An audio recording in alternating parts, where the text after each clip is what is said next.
as I transition over to Brian, he has a lot of cool things going on. First, I want to commend him and 12 Riverkeepers for doing an outstanding job with social media.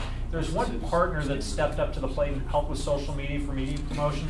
12 Riverkeepers have just got game on. They just do an amazing job. And as I was going through Brian's bio on their website, I didn't realize you have an advanced degree in mathematics. Yeah. Yeah. And since I struggle with high school algebra, well, I guess somebody else in the room is smarter than me. Hey, thank you, Katie. But I'd like to, how about some applause for Brian? Take it away, Brian. Just as an introduction, I'd like to tell you about Tualatin Riverkeepers. We're a 501c3 nonprofit organization. We have about 700 or 800 member families who support us with their contributions. We're also funded by foundation grants and a few government grants for different projects. Our mission is to protect and restore the Tualatin River system. And when you speak of the system, we speak of the whole network of streams and creeks that flow into that Tualatin River and provide habitat and clean, healthy water and recreation for all of us.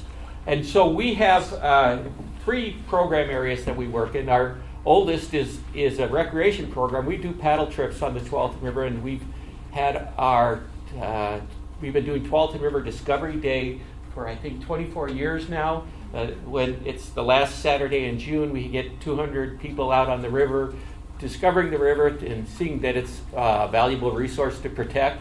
One of the things we say, we want to win their hearts before we win their minds, and if you get people out on the river and they really enjoy it and experience it, and like to see interesting nature, that's the first introduction that really helps us build good stewards of the river.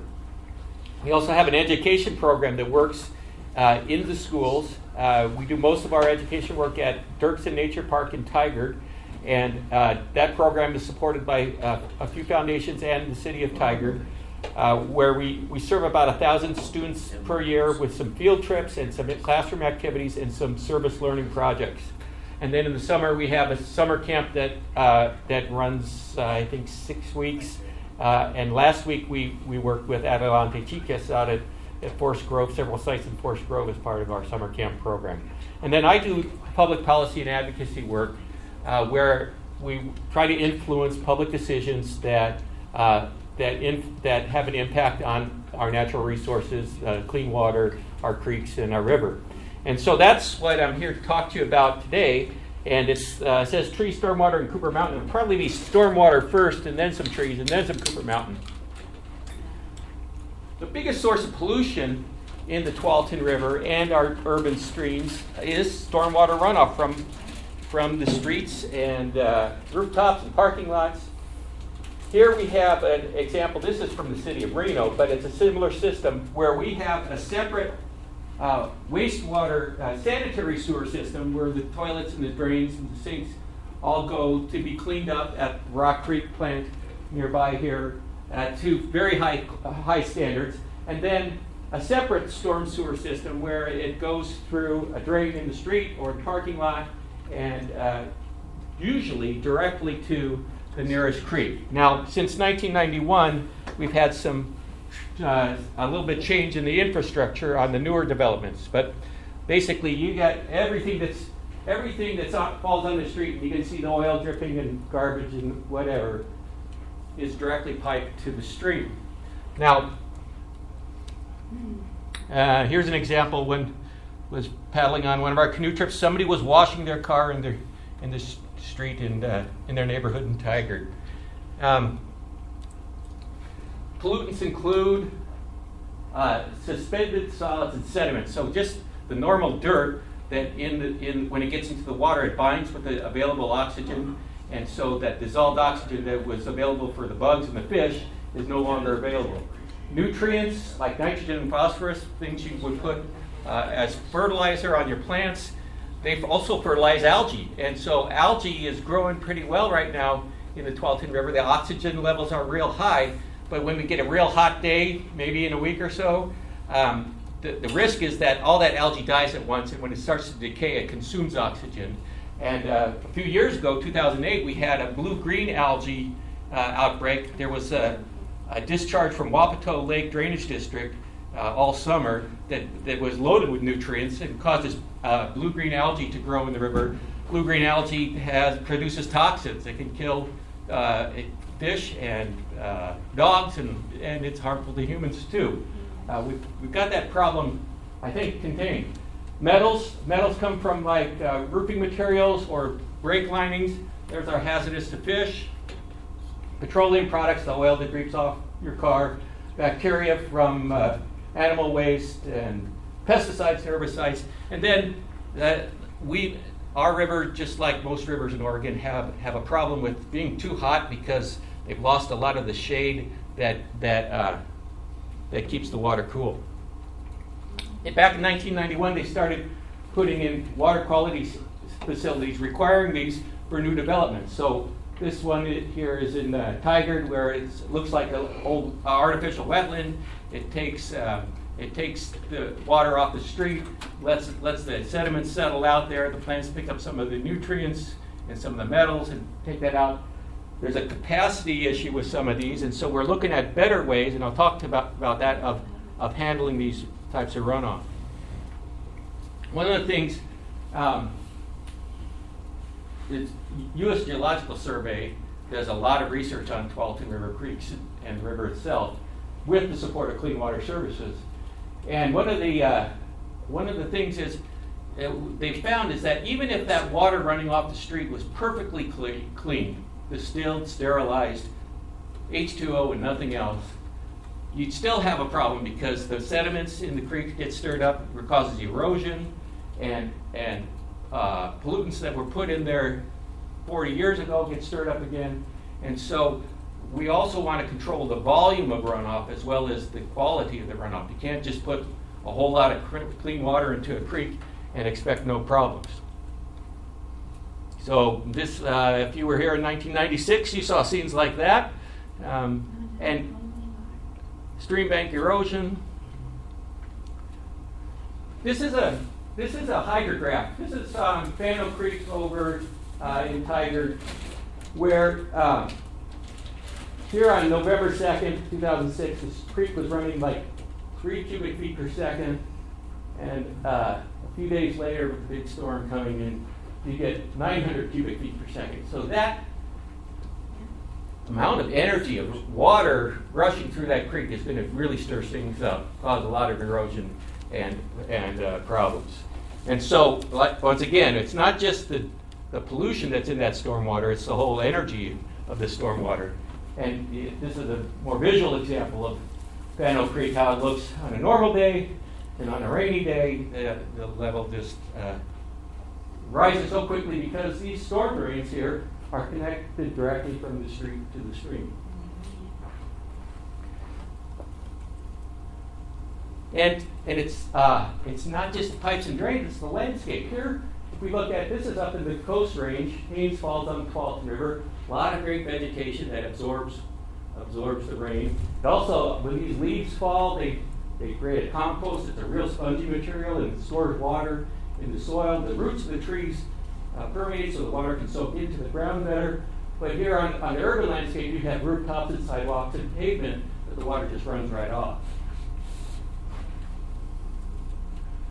And so University of Washington studied this phenomenon, and they picked 2 watersheds up in the Puget Sound area. One was a typically urbanized land covers, perhaps like Beaverton or something, and where they measured every drop of rain for a whole year.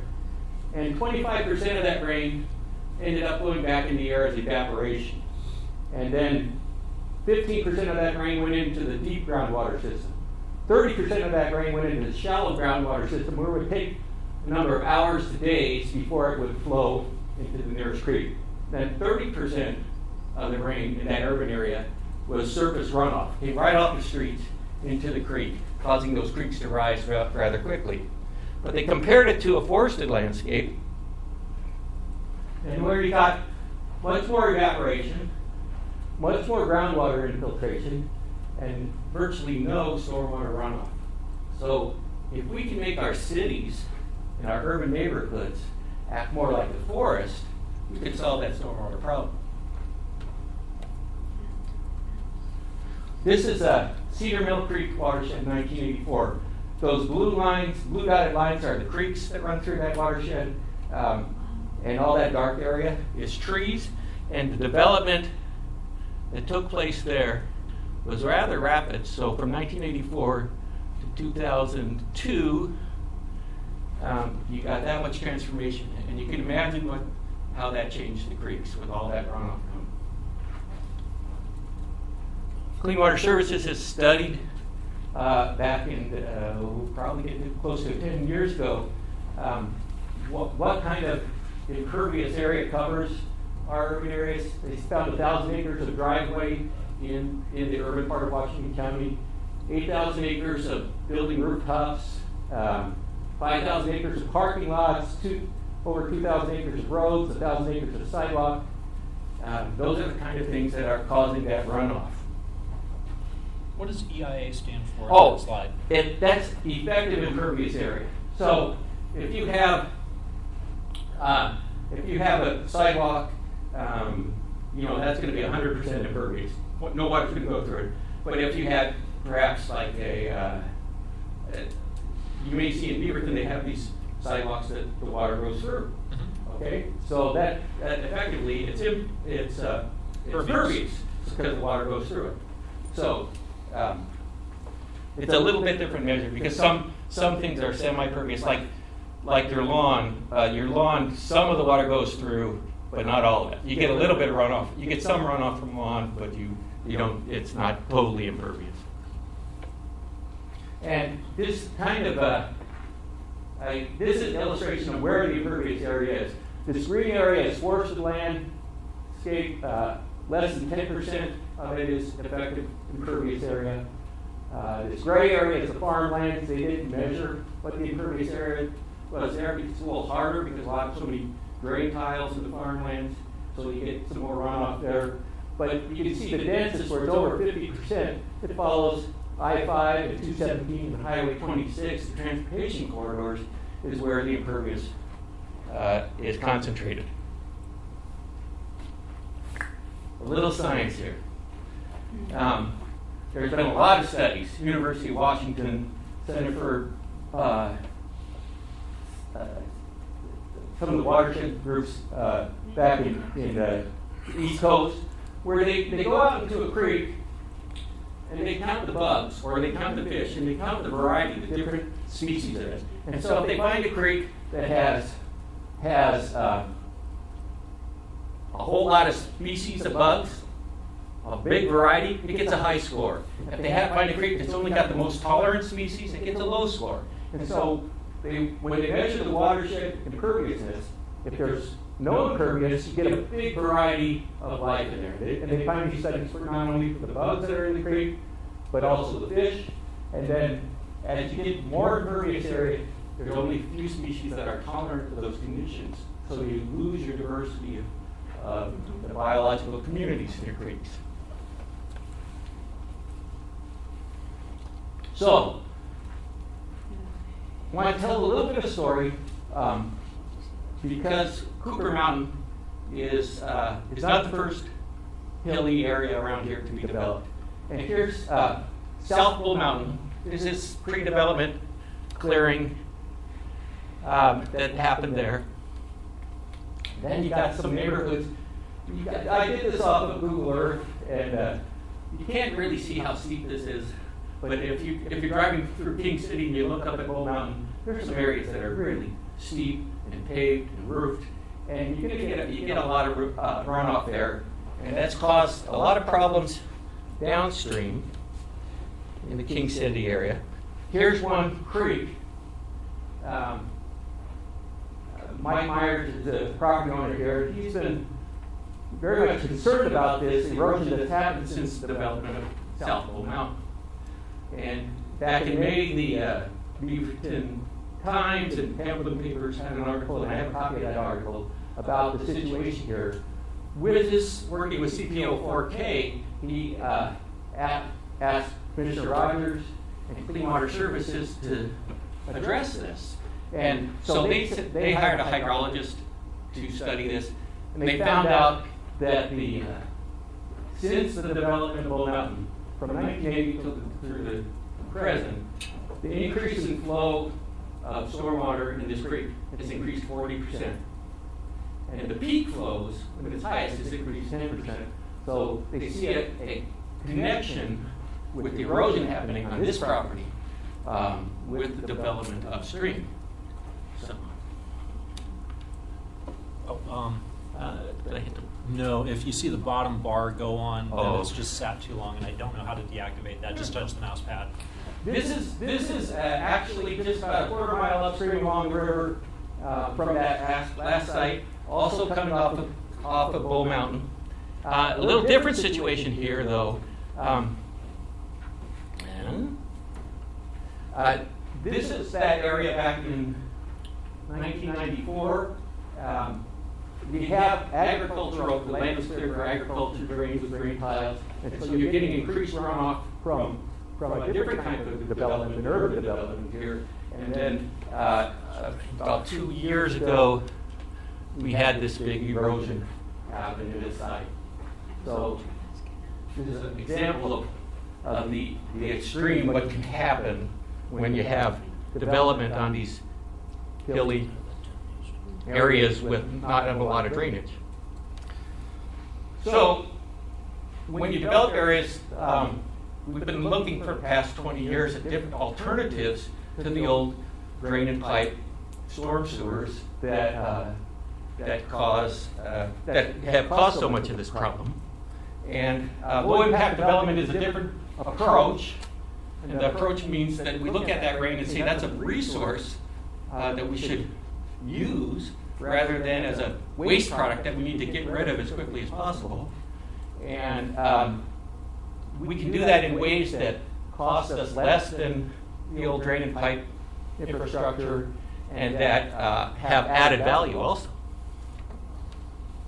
So we harvest, strategies are harvesting the rain for beneficial use, so like cisterns. And if you look at places like the San Juan Islands where they're built on a rock, and so they can't drill a well, they don't have mountains that feed reservoirs, so they have to get their water from cisterns that collect the water, rainwater. And so they collect rainwater in a beneficial way. Another way to deal with rainwater in a positive way is to recharge the aquifer by letting it soak into the ground. And the third way is to let it evaporate back into the air. Now, here's what some of those things look like. Pervious pavements, this is over at Clean Water Services field operations in Beaverton, where the water soaks, goes through the space in between these papers into this gravel bed and is stored and slowly soaked into the ground. And they have, here they have a rain garden right next to the street. That street doesn't have a curb, so the water just runs right into here, and the plants take up the nutrients and the metals, and some of the water evaporates faster, and the rest of it soaks into the ground. Here's a cistern that somebody is collecting their water off their roofs that they can use later for irrigating. Echo roofs, well, they take 6 to 8 inches of this lightweight soil, put it on top of the roof building and plant it with plants that can survive the summer and absorb the water in the winter. And then this is a development in Metzger where they did a really good job of preserving the trees that absorb and intercept the rain. Now with Cooper Mountain, we've got a situation here. Because Cooper Mountain has slopes and the soil is not all that thick, the bedrock is really close to the surface, and the soils in the Tualatin Valley typically are clay and they don't drain very fast anyways.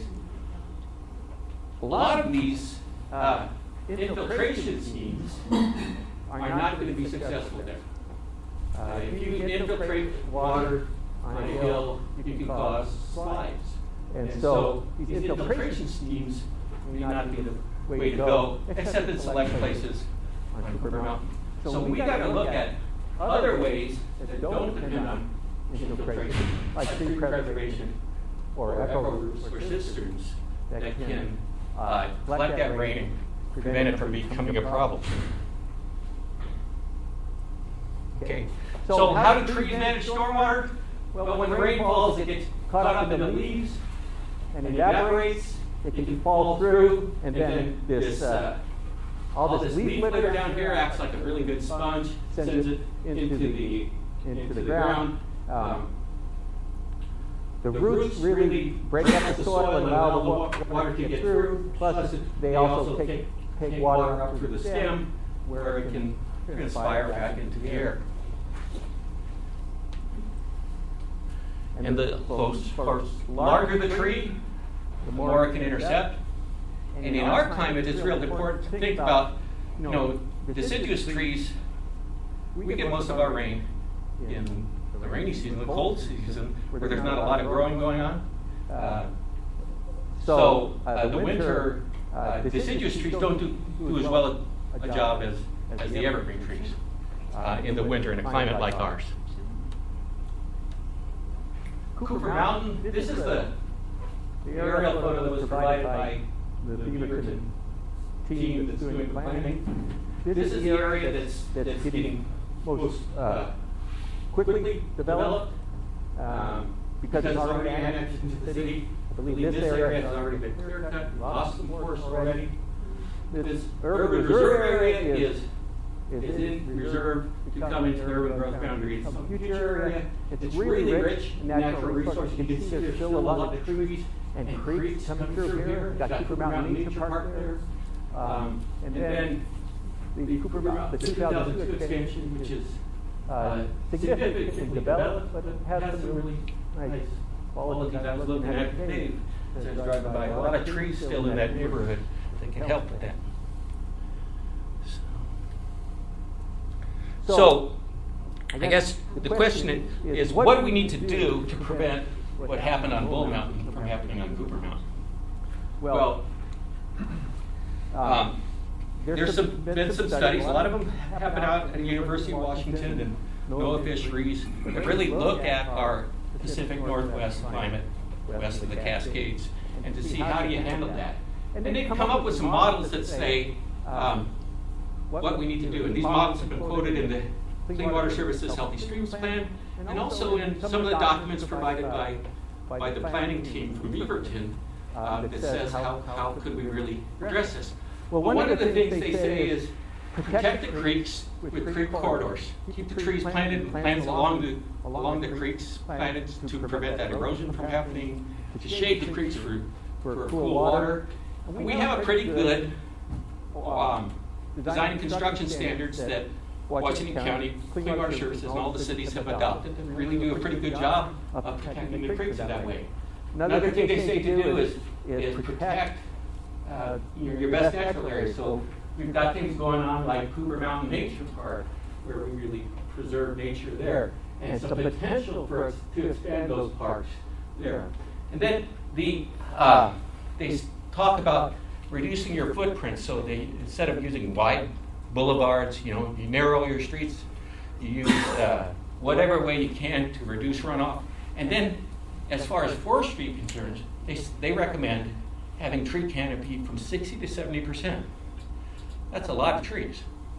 And if in the places that are already developed, that's really a tough thing to do. City of Tigard just passed their new forestry plan over the last couple of years. They've been working on it, got some awards from the American Planning Association about it. Their current status is that 25% of the city of Tigard is covered with tree canopy, but they set an ambitious goal to increase that to 40%. It's rather challenging in a city that's developed. Here at Cooper Mountain, where much is developed, you have a lot more opportunity to grow your forest, to protect your groves that are there, and to create tree canopy that can protect those creeks. And so 60 to 70% is really challenging, but I wanted to show you some examples of some pretty high canopy. These are 4 neighborhoods on the south side of Lake Oswego: Westridge, Blue Heron, Bryant, and Rosewood. The city did surveys of all their neighborhoods to see where the tree canopy is. And this area, those 4 neighborhoods have from 50 to 54% tree canopy coverage. And it looks really nice. Do you know what the density is there? I have the reports, I don't have them with me, but it's residential neighborhoods. So part of Cooper Mountain is going, Cooper Mountain is generally residential planning. There's going to be some schools and some small commercial. And there are going to be areas that need to be much denser than this, that's clearly. But those are going to be older residential neighborhoods with larger lot sizes and older trees. And with Metro trying to get lot sizes smaller, new development like Cooper Mountain is going to have more people in the same amount of area with less space for trees. Well, that's yes and no. Okay. Metro wants to, I hate to jump in, but Metro and Beaverton are signaling that South Cooper Mountain is going to have a large component of what they call executive housing. So in other words, they want to have what I call posted, I think it's high density, because I live on 1.6 acres, but they want to do R15 is a number I'm hearing batting around a lot. And like R7 is calling R7, so 7 units an acre is executive. Bewilders me, but they're looking at this as being the executive housing and larger lot being the most needed component of Beaverton's housing stock. So they're planning on not stocking them in, but it's all changing right now. It's very volatile.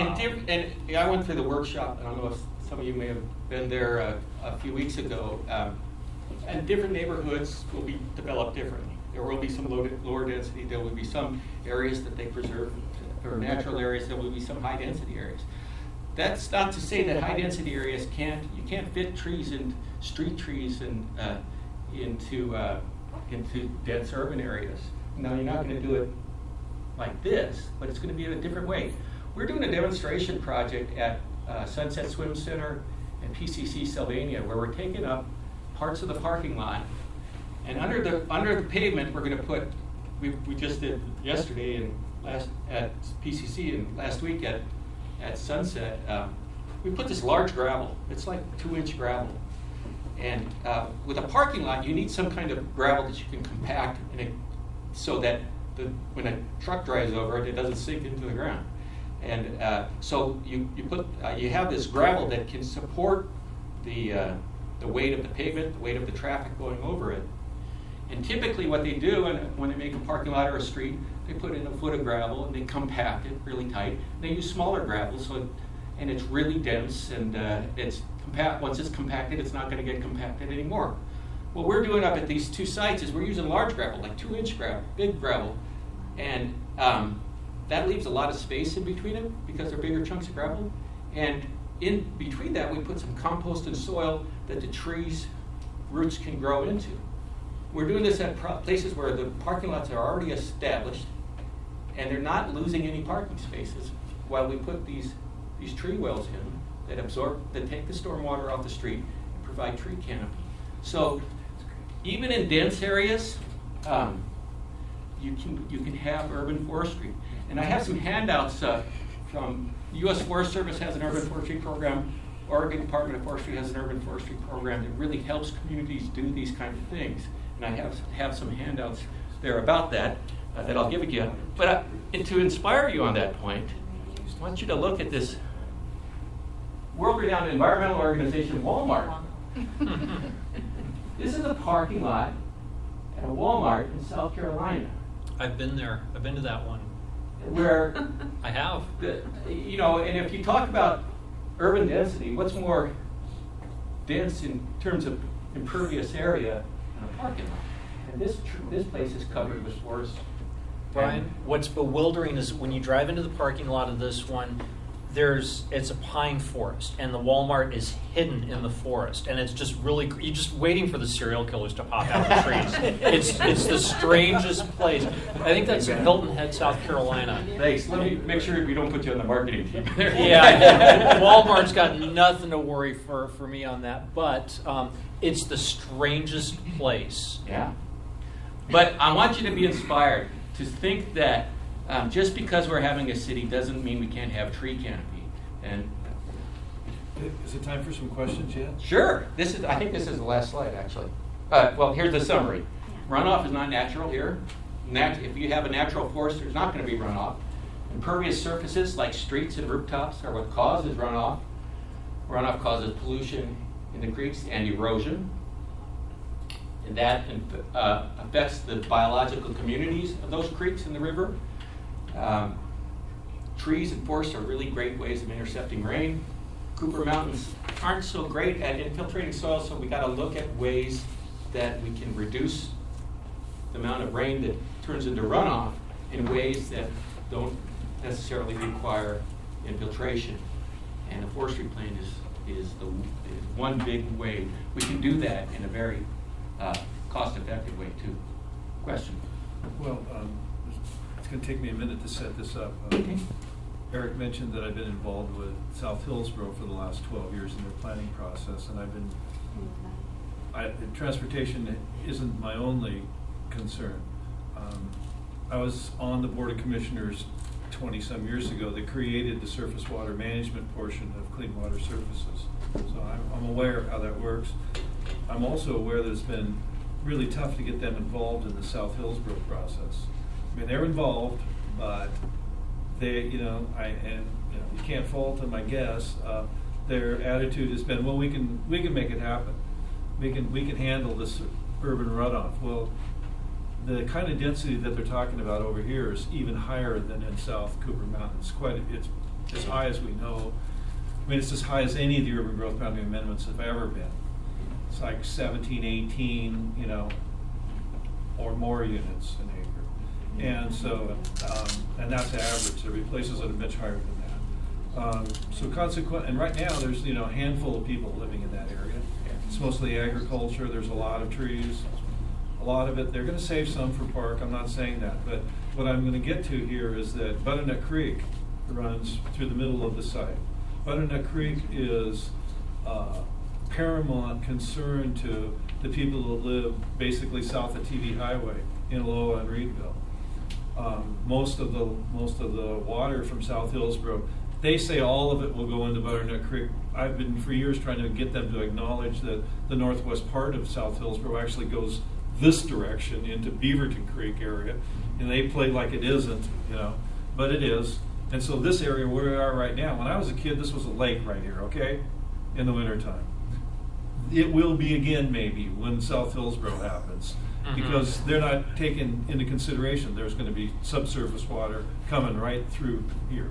But my real concern is Butternut Creek. It has got very little drop in it throughout the whole Aloha urban area. Sandy knows a lot about it. She's clear up at the base of Cooper Mountain on it. If it rains a couple days, the water level goes sky high because it takes a while for it to clear out. And I think that they're going to be raising the level of Butternut Creek more than an inch or two during heavy rain, and that's going to have detrimental effects all the way through the South Aloha, Reedville area. And I can't get anybody excited about it. I'm asking you guys, 12 river keepers, to poke your nose in there. Get excited. And a couple trees aren't going to do it. They're going to need to slow it down. I want to jump in and dovetail on that. And Sandy Watson, raise your hand. Brian Wergener, raise your hand.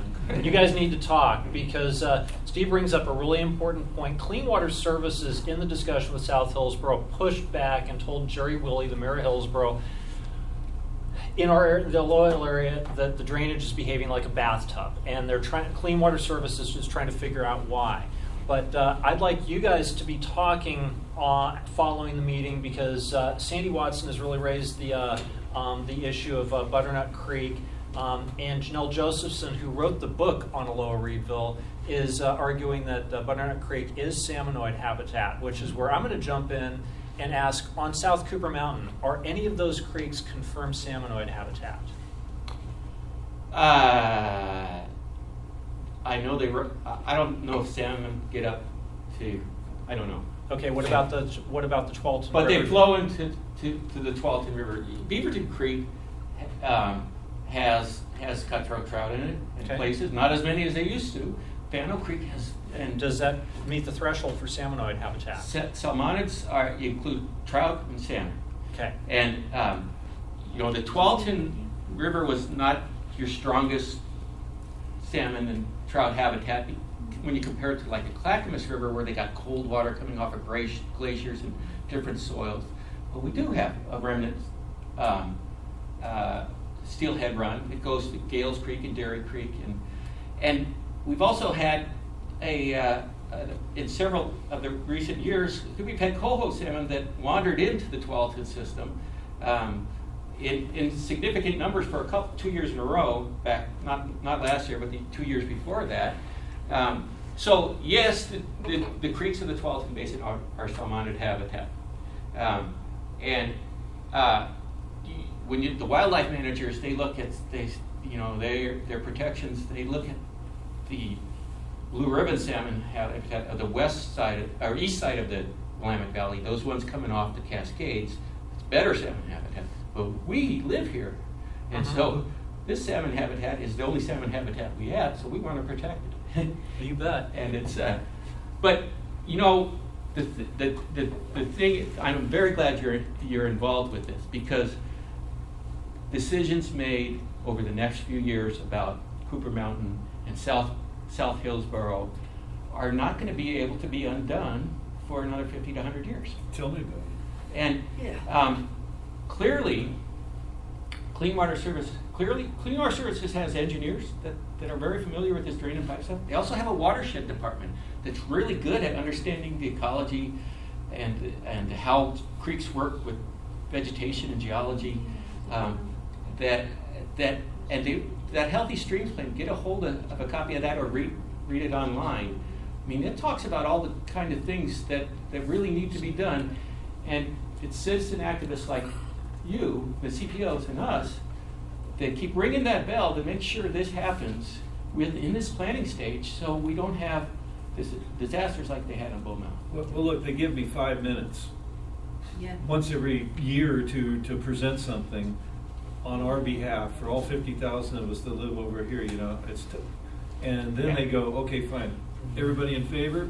Well, and they just move on. That's how Hillsborough does stuff. Right. And I'm not saying anything bad about it. I'm just reporting on what they do. The other thing that gives us hope, okay? So I need your help. Yeah, I'll be there. And the other thing is because of the Federal Clean Water Act, there are regulations that these cities must comply with, and those regulations are enforced by DEQ. Sometime later this year, DEQ should be reissuing the municipal separate storm sewer permit, which tells the cities in Washington County and Clean Water Services what they have to do to prevent stormwater pollution from entering the creeks. For years, we've argued that you really need to keep the amount of water that's flowing into these creeks during a storm. You need to regulate that too. Yes. And the response we got from DEQ was, well, under the Clean Water Act, we're supposed to regulate pollutants, and water isn't the pollutant. Right. And so our response is, well, energy is. You regulate temperature, energy, so the energy of this. And finally, with the help of EPA, DEQ's got the message, and so currently they, with this next permit, the cities and Clean Water Services are going to start being required to address the flow. One of the things Clean Water Services has been working on for several years is called the hydro modification study, where they study how runoff affects the shapes of the creeks and the amount of erosion that happens and the changes in the landforms. DEQ is now requiring that study, and so that has the force of law. So pushback from the cities that say we don't want to spend our money on this becomes less significant, because you got the force of the Clean Water Act pushing them to say we need to address this now. Got about 4 more minutes for Hillsborough's not too worried questions. about it because it's not going to. The impacts are going to be not in their town. Well, but the regulatory impacts are when Clean Water Services is also reviewing their design and construction standards right now, and because Clean Water Services is on the hook for this Clean Water Act, they have to write design and construction standards that will meet that, and the cities are obligated to adopt them and incorporate them into their code. And this is another opportunity. Damon Reich is heading that process, and you will have a few more opportunities to weigh in. And then the other thing is, just because they only give you an opportunity to speak up in their timeframes doesn't mean you can't send your send your letter to the editor or call up Commissioner Scouten and all this, and keep Done ringing it. that bell in those ways. Done it. I mean, and you Yeah. don't even see it showing up anywhere. And Well, I've been doing this for 20 years, and I can tell you I've seen it showing up. And the Healthy Streams plan that came out about 10 years, 2004, was one really big way where it came up. And we just have to hold that up in front of them and say, this is what you guys all adopted. This is what you got to do. And remind the cities that they're partners in this. they've never had one this big is the issue. Yeah. You know, I mean, Well, that's the thing that the Clean Water hasn't gotten their arms around on this one is, yeah, we can do it, but they've done it on much smaller scales. No, Steve, I want to jump in on that, and Brian asked you to take Anthony's question next. One of my concerns before you go, Anthony, is that not only is South Hillsborough coming online, South Cooper Mountain is coming on, Roy Rogers West is coming online, River Terrace is coming online, and so is Amber Glen. And the desperation for municipalities to get the permit money now is leading to everybody wants to bring it on all online. So I share that concern and say what you articulated for South Hillsborough is just a fraction of a big countywide problem, because Metro got burnt by saying Happy Valley, which the realtors call Death Valley now, was where you were going to grow. Now Damascus is falling apart. Metro says, we learned our lesson, we're going to put the houses by the jobs, and since Intel and Nike are growing, that's where we want it to go. So that's where they think the housing market is going to support. Enough said. Anthony, jump in. What's your question? Just could you speak a little bit on the forestry plan? Is that a private initiative, or is that a regulatory requirement? You know, and then talk about how that might be applied to these other areas that Eric just brought up. Well, they're going through a lot of planning process. They got a transportation plan, they got a housing plan, they've got a stormwater plan, they got a utilities plan for sewer and electric and gas and water. All those plans integrate into each other. Okay, what I'm asking the city of Beaverton and their partners is to say, let's look at an umbrella of a forestry plan that you can do now before you develop. And Beaverton's got good tree code. I'm driving through Beaverton today. They got some really nice neighborhoods that have pretty good tree canopy. And so it's not like we're getting a whole lot of resistance to this idea, but they already got so many elements of the plan that unless they get a lot of people saying, yeah, that really makes sense, let's do it, and so we get some pushback from your CPOs, from river keepers, from Clean Water Services, and other neighborhood groups that say, the forestry plan is really a good element that's going to really save us money in the end. It's going to make our community better. It's going to make us our environment better. This is one thing we should add on to this planning process. And that's what we're Is there something that your organization has put together where you could take what you know so far of Cooper Mountain integrating into Beaverton, layer that on it, and show that to Beaverton as their plan? If they don't have the personnel to do the plan and the money, they may not do it. I think what they need to be convinced is that this is a good investment, and I think really it pencils out to be a good investment. I've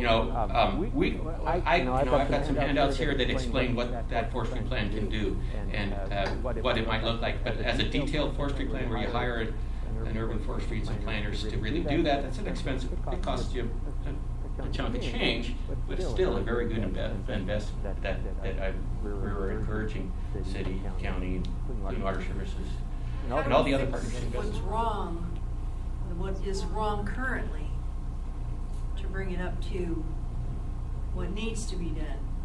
Because everybody's looking at this new stuff and fixing it, but there's a lot of us living out here that are in the old section where things are wrong, where trees are planted in the creek, Okay. not beside the creek, where we have runoff, ponds from this side of Cooper Mountain coming down on us that are overgrown, have all kinds of things in there that they shouldn't have in there, that really aren't helping the matter. And then all that water comes right down, and then we're going to have all this water coming back up. And Loa High School before has been underwater. If we get a heavy storm, I've been walking down all of these things all the way, and it's gonna be a lake again Yeah. if it doesn't get taken care of. I gotta say it's time. Sandy, thank you for your comments. And I ask for some applause from our amazing speaker, Brian Morgan. Lots of information to give you here, and stop on by Mike. We're gonna have Brian back. I'm gonna be really friendly here.